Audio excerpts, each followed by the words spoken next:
Olá pessoal, então vamos iniciar a nossa disciplina realmente, né? Com um novo conteúdo. E essa semana nós vamos falar sobre virtualização de servidores, tá? A ementa do curso coloca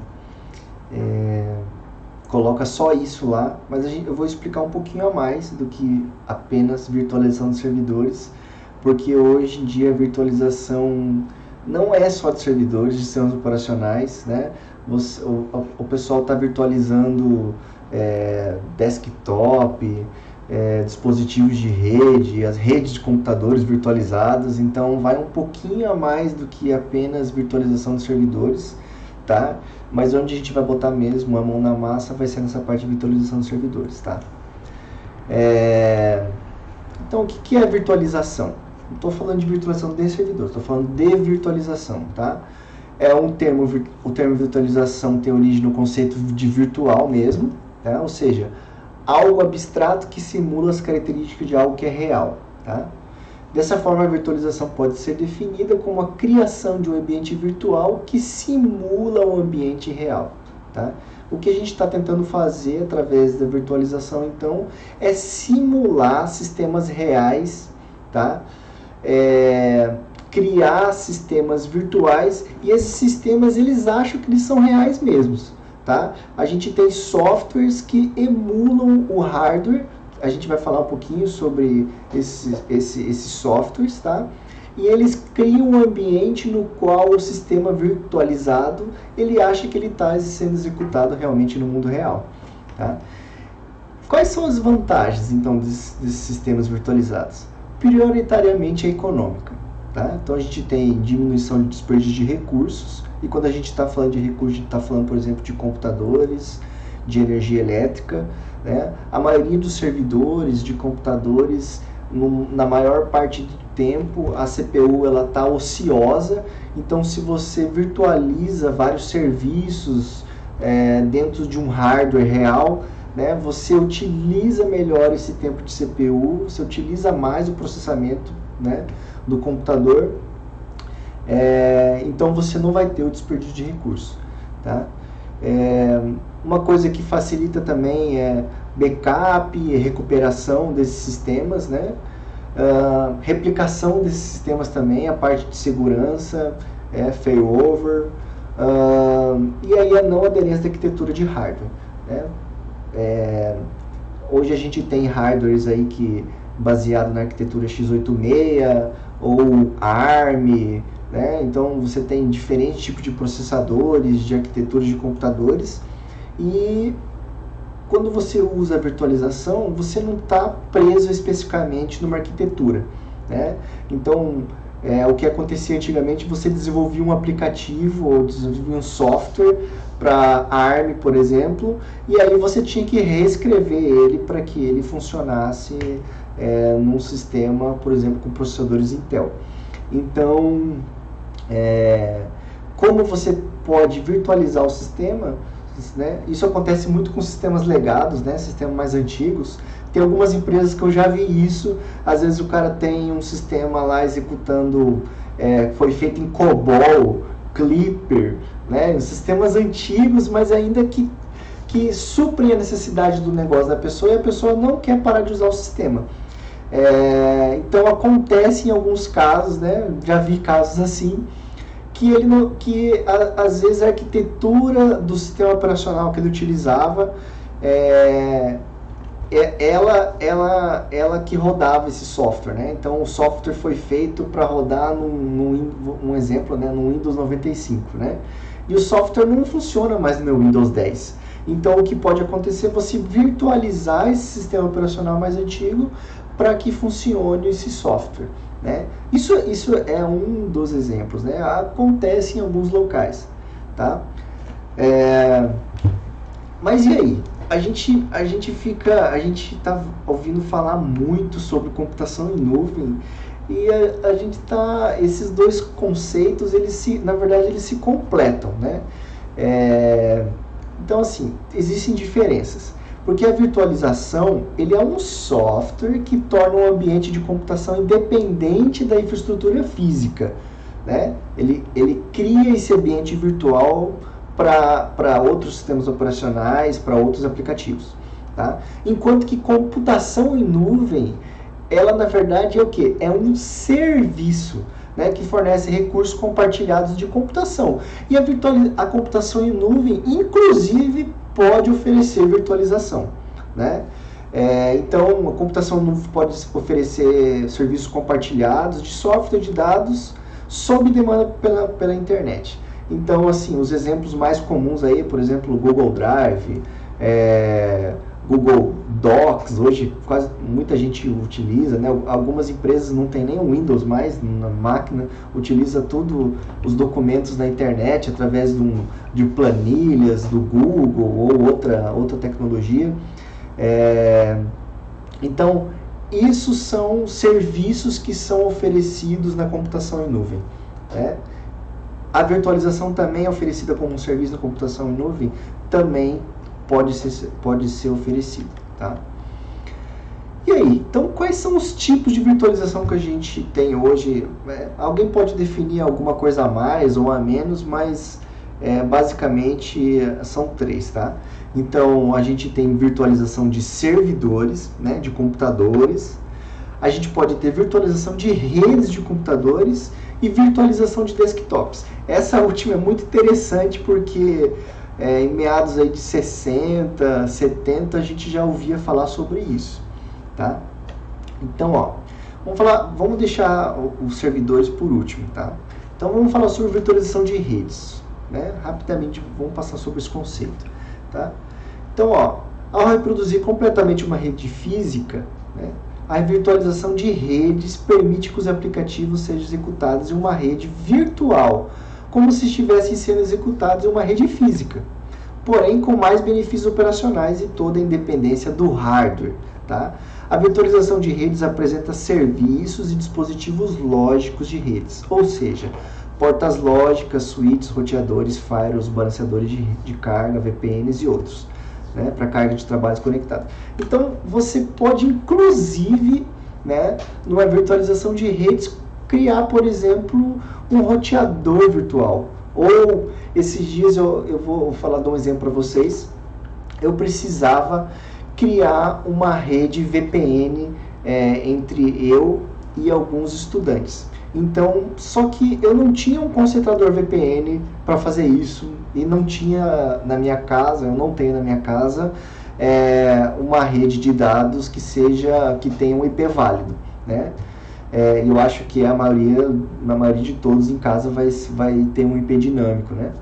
Então, como é que eu ia fazer isso? Eu precisava de um concentrador VPN, um local, né, que recebesse a minha conexão, né, e criasse uma rede virtual na internet entre mim e os meus estudantes. Entre eu, né, e os meus estudantes.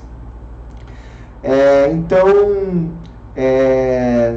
o que eu fiz? Né? Como eu tinha uma conta no Google Cloud, né, eu fui até o Google Cloud e lá tem uma opção para você criar redes virtuais. Então, eu criei um servidor de redes virtuais dentro do Google Cloud, tá? No qual eu só me conectava nesse servidor. Esse servidor oferecia um serviço de rede, né, bem conhecido, oferecia um servidor, eu configurei um servidor de HCP, ele dava IPs internos, né, locais para cada computador, e eu conseguia me comunicar com os meus estudantes como se eu estivesse dentro de uma rede local, só que na verdade essa rede ela estava sendo virtualizada na internet.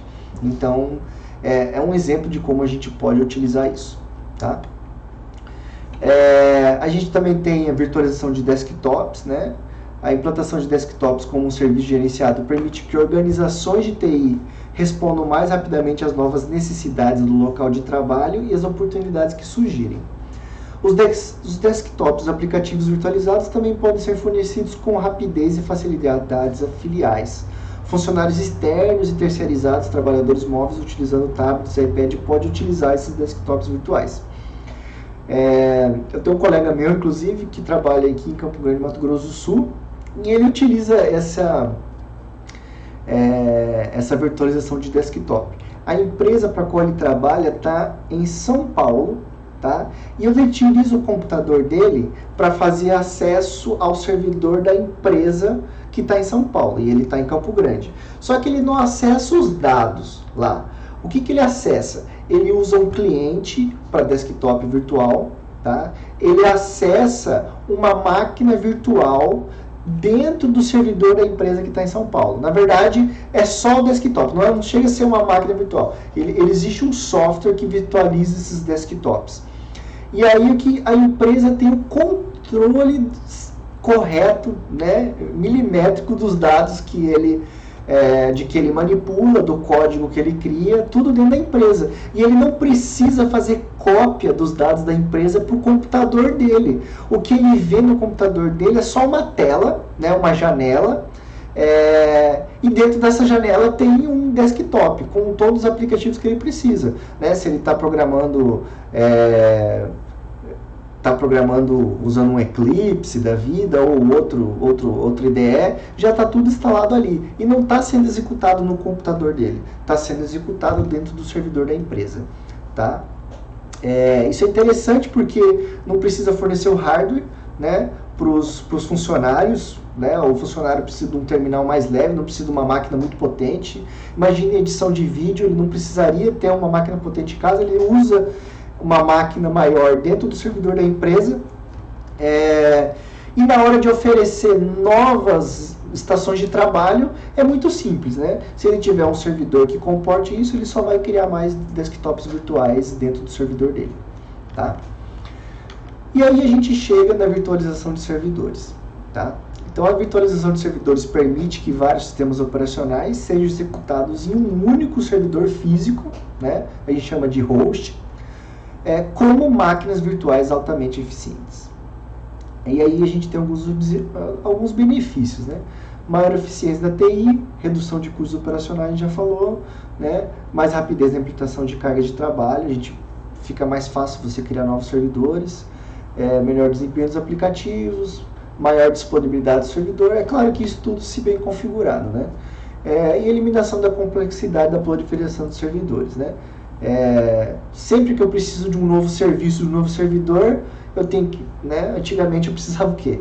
Pega um novo computador, instala o sistema operacional, configura tudo, liga cabo, né? Então a gente tinha um trabalho maior. Hoje em dia, né, se você usa um cloud da Amazon, da Google ou da Microsoft, já tem uma máquina virtual lá sendo configurada, você não precisa nem instalar o sistema operacional, porque ele já está lá pré-configurado para você.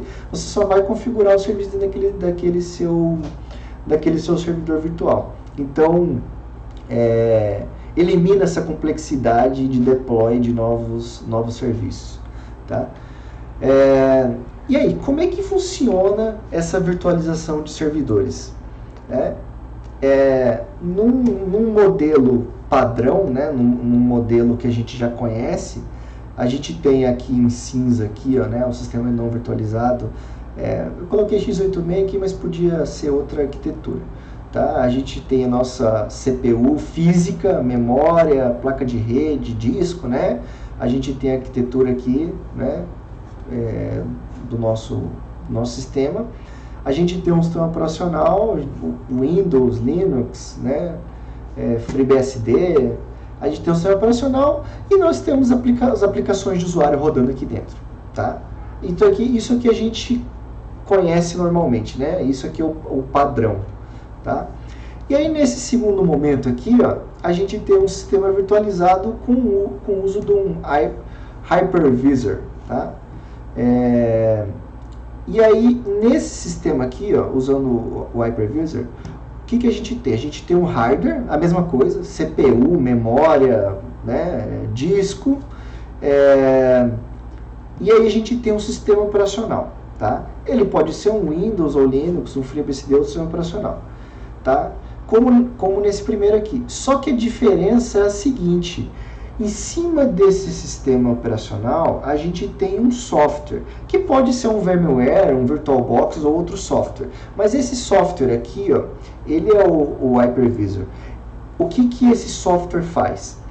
Ele cria um ambiente para que outros sistemas operacionais possam ser executados no mesmo computador, tá? Então, ó, aqui eu tenho, nesse exemplo aqui, ó, 4 máquinas virtuais. A gente tem a máquina virtual aqui com Windows, seus aplicativos, outra com Linux, né? Mais uma com Windows, outra com Linux. O que acontece aqui, ó, tá? Quando essa máquina virtual aqui, ó, precisa de algum recurso do hardware, ele faz esse pedido para quem? Para essa camadinha aqui, ó, né? Vamos assumir que a gente está usando, por exemplo, um VMware Server, né? Poderia ser um VirtualBox, mas vamos assumir que a gente está usando o VMware. Então, esse sistema aqui virtual, essa máquina virtual, faz um pedido de uso de recurso para quem? Para o VMware Server, tá? Esse VMware Server pode traduzir esse pedido para o hardware que a gente está utilizando, né? Porque essa máquina virtual aqui, ó, ela pode achar que ela está executando uma arquitetura x86. Essa máquina virtual aqui, ó, ela pode achar que ela está sendo executada sobre uma arquitetura ARM, né? Então, essa layer aqui, ó, ela está abstraindo a infraestrutura de hardware real do nosso computador para as máquinas virtuais. Então, ela tem que fazer a conversão dessas chamadas de sistema para o hardware que a gente está utilizando. Então, essa máquina virtual faz um pedido, uma requisição de recurso. Esse cara que traduz esse pedido, faz o pedido para o sistema operacional do host, o sistema operacional está sendo executado no hardware, né? E aí esse sistema operacional faz o escalonamento desse processo ou dessa system call, né?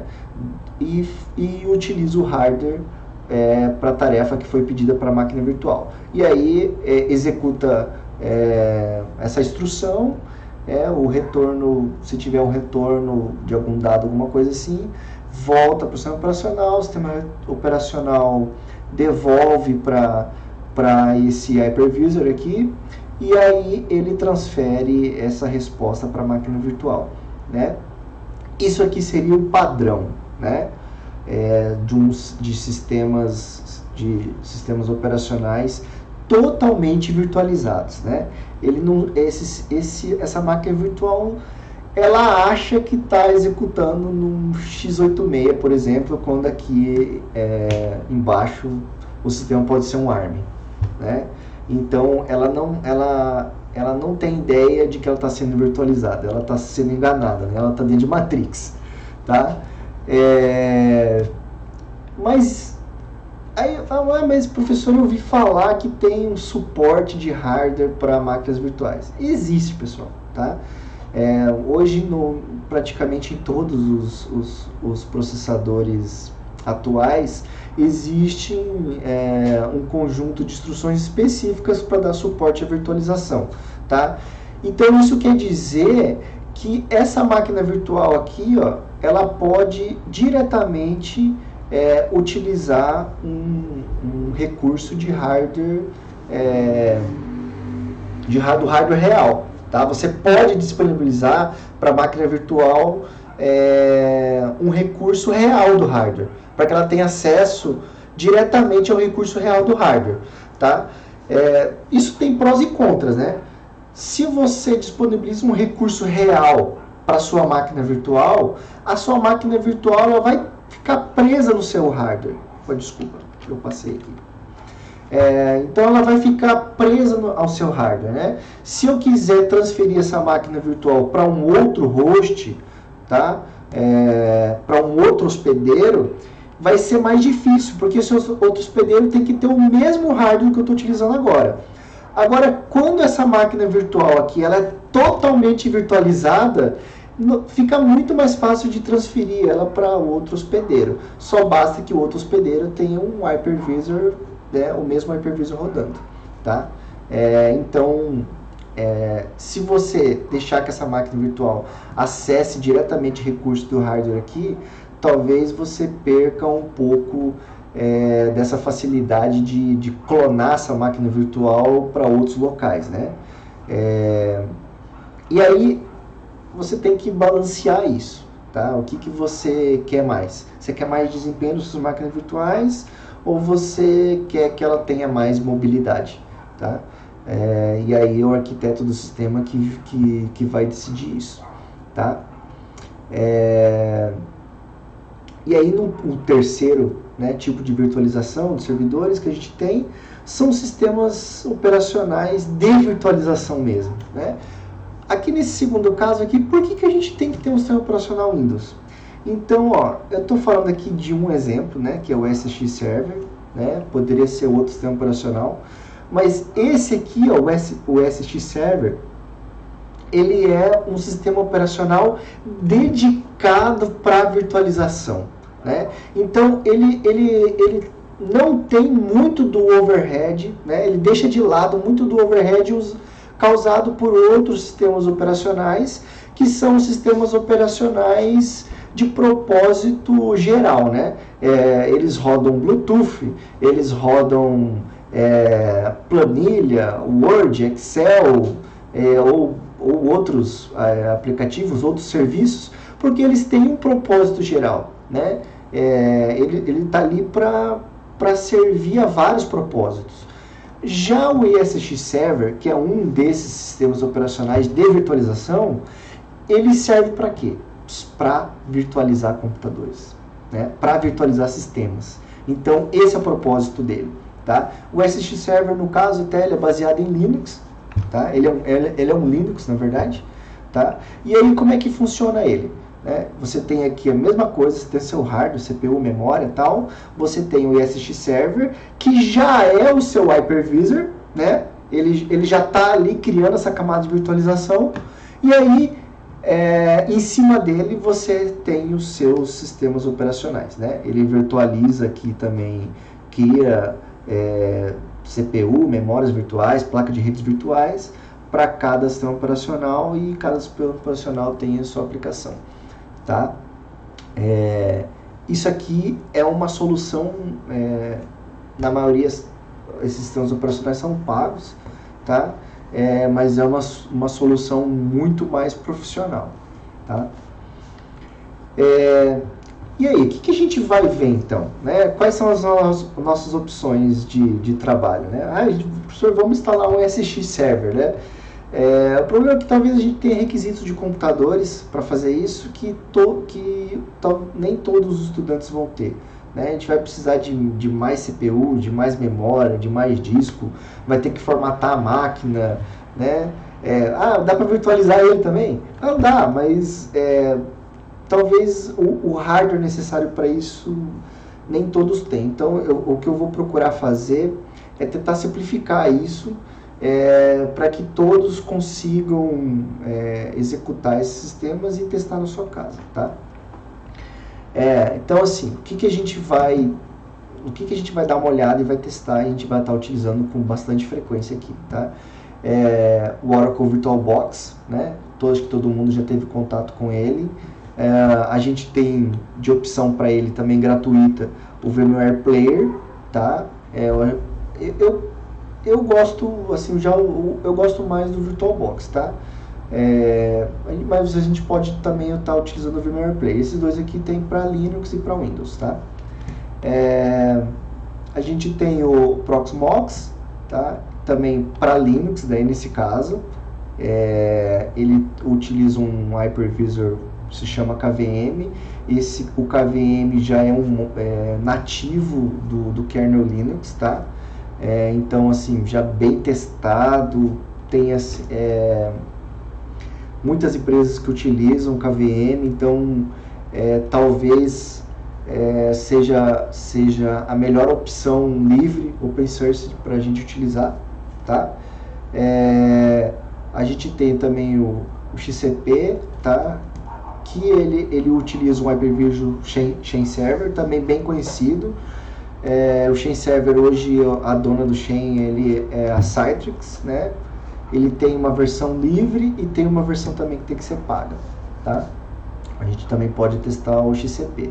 O XCP, ele usa esse Hypervisor, o Chain Server, que é uma versão gratuita, e ele acaba implementando novas funcionalidades para trazer todas as funcionalidades que tem no Chain Server pago.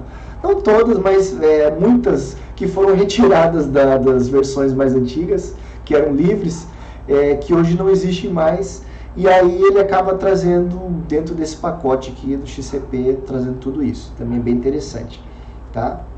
A gente também tem o Ovirt, que é um hypervisor que utiliza o Ovirt, utiliza o hypervisor KVM, tá?